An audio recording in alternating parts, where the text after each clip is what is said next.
Alors oui, on a beaucoup d'élus qui disent mais en fait, moi, j'ai pas de diplôme d'ingénieur, comment je fais? Parce que c'est quand même extrêmement compliqué. L'outil, on l'a dit tout à l'heure, il est précis, mais il faut avoir déjà beaucoup de... Hein. Non, non, on est d'accord. Alors d'abord, c'est pour ça qu'on travaille sur une V2. Il faut aussi rendre le mérite aux équipes qui ont conçu ce portail de l'IGN, du CEREMA, de la DGEC. Ça a été fait en 2 mois. Voilà, il faut le dire. Et donc oui, il est clairement pas parfait. C'est pour ça qu'en fait, en temps masqué, on travaille en fait depuis 6 mois sur une nouvelle version qui va être refondue, notamment en termes d'ergonomie. Ça épuise pas la question.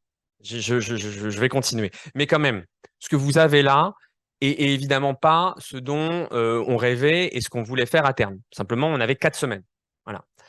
Et c'était déjà quelque chose de pouvoir le faire rapidement en temps et en heure.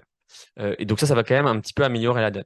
Une fois qu'on a dit ça, et je reviens sur la question de l'intercommunalité, de l'entraide, euh, et d'ailleurs des communes limitrophes, même si à la limite, elles appartiennent pas à l'intercommunalité. L'idée, c'est que vous puissiez vous entraider. À la fin, personne ne peut vous imposer en tant que commune la zone d'accélération, ça vous avez compris. Par contre, si la commune d'un côté, si votre interco, si l'EPCI, s'il y a une commune qui est hyper pionnière près de chez vous, et qui est prête à vous aider, eh ben, c'est ça qu'on veut créer comme mouvement et comme phénomène d'entraide. Et donc, ça, d'une part, il n'y a aucun problème.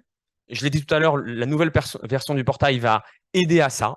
C'est-à-dire qu'en fait, numériquement, vous allez pouvoir vous partager des versions brouillon, des versions projet de vos zones d'accélération, dialoguer.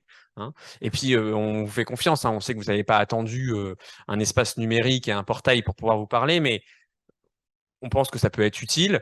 Et en tout cas, c'est vraiment quelque chose qu'on recommande. Et on sait encore une fois que l'exercice, il est nouveau, il est difficile. Euh, Nous-mêmes ici, que voilà, vous nous voyez, on expérimente le portail, on l'utilise, on connaît ses forces, on connaît ses faiblesses, on connaît la difficulté que c'est, même si, en tout cas pour ce qui me concerne, je ne suis pas du tout élu, donc je ne me rends probablement pas compte de la complexité après dans le réel, mais voilà, on fait tout pour que ça fonctionne.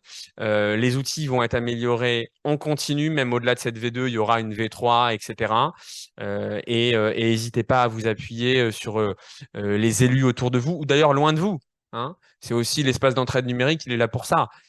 Puis bon, j'imagine que vous avez des connaissances d'élus qui sont à l'autre bout de la France.